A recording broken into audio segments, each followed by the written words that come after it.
Fatima Al-Mansouri is internationally accredited institutional yoga therapist and wellness and lifestyle coach. Her healing journey started after she was diagnosed with chronic fatigue and narcolepsy caused by a disorder known as a fibromyalgia. I'm a yoga therapist and a lifestyle coach. I was appointed as an adjunct professor in Mangalore University at the Department of Human Consciousness and Yogic Sciences last year, and this was one of the main highlights and achievements. Also, I've been practicing yoga as an integrative therapy for the past maybe 5 years in Bahrain. I got into this field because I was diagnosed with fibromyalgia and chronic fatigue. They told me that there's no cure for it, and when I went to India to study yoga, I found out that there's a lot of things I can do to change my lifestyle so that I can balance myself. And to my surprise, I found out that not only I was able to balance myself, I was able to actually cure myself, and I was able to heal from this, the fibromyalgia and chronic fatigue and all the symptoms that I was feeling. So I got into a car accident in 2006, and after that I started having the symptoms, feeling very tired, always sleeping. No matter how long I sleep, I'd still wake up feeling really tired. So I tried many things to make myself feel better. I went to all the hospitals, I did all the tests possible to find out what's wrong with me. To get the diagnosis was really difficult. I ended up at the psychiatric hospital. I told them, please fix me if there's something wrong. They even told me, we can't help you. You don't have any condition that we can't help you. But they said they referred me to a sleep study. I did a sleep study, and then they referred me to a rheumatologist. The rheumatologist diagnosed me as with fibromyalgia, you know.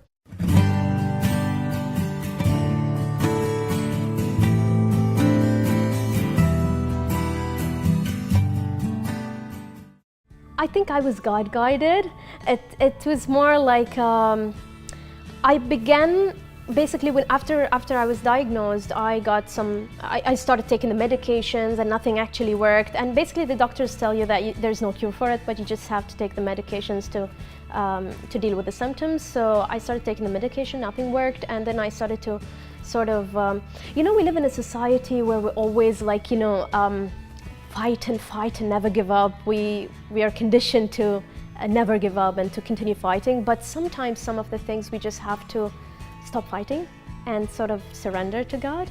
And that moment you just come to peace and calmness, and you realize that you just need to take care of your health and take care of yourself, and you just need to slow down, and instead of continuously trying to fight the disease and to try to find cure to it, which creates more anxiety, you just sort of surrender to God and accept it. When doctor told her there was no cure and the prescribed medication failed, Fatma saw the path of self-healing, adopting a yogic lifestyle, which completely cured her condition over time. Later, when people asked her for advice, she realized her mission in life. She set out to learn more and to make herself available to serve people and dedicate her life to helping others increase their self-awareness. When I first started, yoga was very well known as well, but not amongst the local community. Pretty much like you can say, we had groups of people who were already practicing yoga, locals and expatriates, but nowadays yoga is very much well known in Bahrain in every corner. And my mission was to promote yoga as or to create the awareness of yoga as an integrative therapy, because people know yoga. Even those who already knew yoga, they know its benefits, but they practice it as like a wellness program, like as something to relax and to indulge in, like whenever you need to, like, what I found out that yoga can actually be used as an integrative therapy rather than just something for the privilege to like indulge in a relaxation practice or a wellness practice. It's pretty much an essential well-being modality to help us prevent disease and also help us recover from chronic conditions or those diseases that are psychosomatic or idiopathic diseases where doctors don't actually know the cause of the disease, but they know that something's going on in the body and they can't really fix it with medications. She decided to live her life the way she wants and never look back. Now she's a well-known well-being influencer in Bahrain. She developed a unique treatment protocol and was able to get hundreds of patients to adopt a healthy lifestyle, resulting in finding relief from chronic conditions and improving quality of life since she started her journey in 2011. Leading to her appointment at the BDF hospital, the Bahrain Defense Force Royal Medical Services, in 2014. She is also an international speaker and columnist with several well-known newspapers and magazines. I'm an SDGs activist, which is Sustainable Development Goals. The United Nations actually place really importance on those goals to achieve sustainability.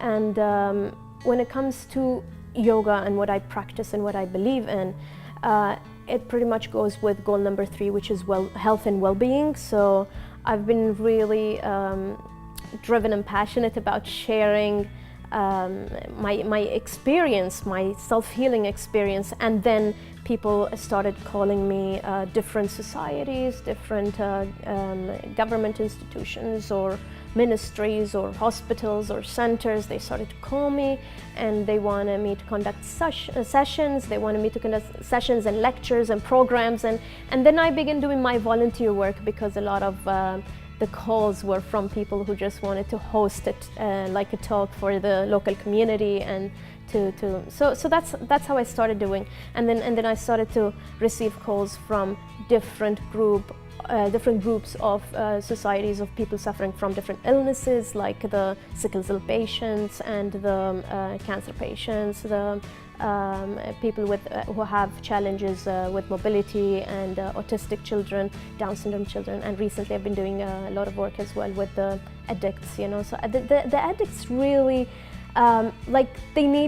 they understand what I'm talking about very much, and they really enjoy it, and they need more of these activities because it really helps them to come out of the addiction if we integrate it with their protocols at the hospitals. So yeah, and then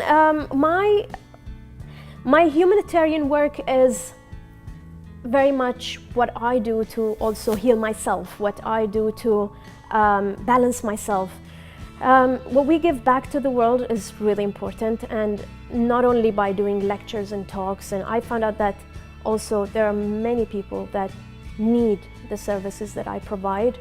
So I began visiting refugees and going to actually support them in trauma relief, and I provided different programs for prenatal, like for example for the Rohingya refugees. I found out that there are many pregnant women there who were actually they don't have services, they don't have anything there at the refugees camps, and they need this kind of support. When we started the sessions, I thought that maybe not many people are going to come because you're living in a refugees camp, so you may be interested, you may not be interested to join a yoga session to help you with your back pain when you're pregnant. So we thought, okay, let's do it and see. But we found out that the women there actually really need this, and they came to the session. We had a small space, which we maximum like 6 people we can have, but we ended up with 14 people coming, and they were coming and coming and coming, and they actually told us they want more of these sessions, and they were really happy with it. So humanitarian work is a really important part of what I do, and I consider it my practice. I actually nowadays my focus is on humanitarian work. It's what I want to do, and what I want to continue doing.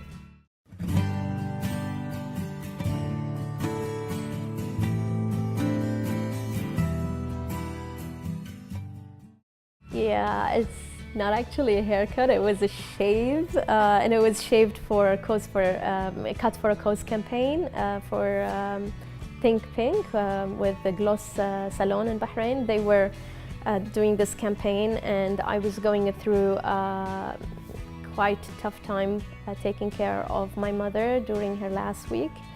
She passed away, but before she passed away, let's say it was the hardest night ever when I was with her, and I was noticing all the transition and all the signs. And that day I was like, I just have to wait for the sun to come up and tell everybody that to come and just say goodbye, because I can see that she's departing. So that day the doctor told me to actually go and take a walk and breathe. And then I told him, I'm going to go and breathe, but you're not going to like the way I breathe, because I've always had a long hair and I was so attached to it, and my mother loved it so much. But it wasn't right there and then that I decided to actually shave it. I had that in mind before. I knew that I need to do that in order for me to actually prepare myself and strengthen myself for the loss that I will be bearing, It's really difficult to lose something because we tend to get so attached, and I had attachment with my hair as well, so it was pretty much like a practice, a practice of letting go. Yeah. And I donated it in support of cancer patients. It was a very well studied move. I didn't just feel like, oh, I need to shave my hair, I feel sad. No, I wasn't like that at all. A lot of people think that I just collapsed that I shaved my hair. No, I went to the hairdresser and I asked them for a nice shave, and I took the hair for the donation. So and a lot of people gave really good feedback afterwards, because when you support cancer patients, when you feel how they feel while they go through the hair loss, and they appreciate that. I've got many of them coming to me and giving me a hug and saying thank you for supporting us, and we feel much better now. One of them was actually wearing a turban, and she said, I wasn't covering my hair before, but after I lost my hair I started to wear a turban. But now that I see you, you inspire me and you make me feel beautiful. I feel like I can wear my head proudly now, So, yeah. She received more than 40 awards for her contribution and CSR and community engagement activities, including Honorary Champion for Peace membership from the World Connection of Champions of Peace and many other awards, and certificates of appreciation from global organizations, ministries, universities, and institutes. Oh, I love animals so much, and specifically reptiles and snakes. I think I have a connection with snakes because whenever I see a snake, I get so attracted to it. So I'm quite good with handling snakes as well. A lot of people fear snakes because they think a snake will attack you and a snake will kill you.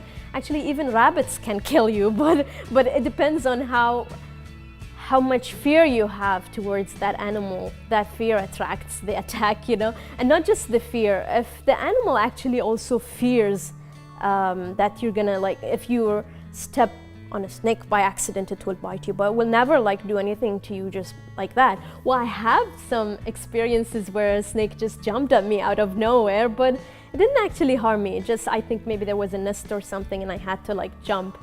I had to jump and dodge the attack, and then I had many stories with the snakes where I was just so fascinated by how beautiful it looks, and I was following it to take photos, and my teacher is always like, don't follow the snakes, and I was like, I love them so much. And then whenever I see a trained snake, I'll cuddle with it, and I'll just feel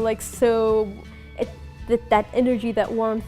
So when I was staying in India, when I was learning my yoga at the ladies' hostel, there was a woman who was at the security at the gate, So she saw me one day taking a photo of a scorpion, like a huge black scorpion. And then she was like, aren't you afraid? And I was like, a scorpion is not going to fly and jump at me. I'm just taking photos because that's not something you see every day. And then I started showing her my photos with the snakes and with all the trained snakes and everything, So she took my number. Well, her English is not that good, but she was like, give me your number. She took my number, and one night she called me and she said, please come. She said, I'm gonna call you if I see a snake. And I was so excited because I love encountering snakes. So she said, please come. And then she was actually calling me for a rescue. there was a snake that was blocking the students from coming up and down. I think she understood that I was like a snake catcher or something, and she called me for that. And at that moment, I realized that maybe I can do something. And I asked them for a stick and like a bag and a box, and they brought that, and I just rolled the snake and I put in the and it was done. And I was like, and then everybody didn't actually believe that I never handled like actually poisonous snakes, and that was like a baby cobra, you know. But the thing is, if you just study the movement and you just go carefully without any fear, and you just roll it in the stick and you just put it there and calmly and just send it out to the nature again. Yeah. Her outstanding professional experience and contribution in the field led to her appointment as an adjunct professor at the Department of Human Consciousness and Yogic Science at Mangalore University in 2017. I'm an international speaker, and I teach at Mangalore University as an adjunct professor, and I do a lot of humanitarian work, which I would love to do more of because it just pays off so much. And a lot of people sometimes ask me, like, do you actually make money out of these trips? And the humanitarian work actually is not something that you make money out of, but it's something that you make something even more valuable of. It pays off spiritually, it pays off emotionally, it pays off in so many other ways. So where do I see myself? I see myself doing more of that, more of which makes me grow, more of which makes me contribute to the world. Actually, we're using a lot of resources and it's so fast, and we're draining the planet. So I would like to raise awareness more about sustainability and sustainable living, and I would like to contribute in making this world better, like more peaceful and a better place. Yeah.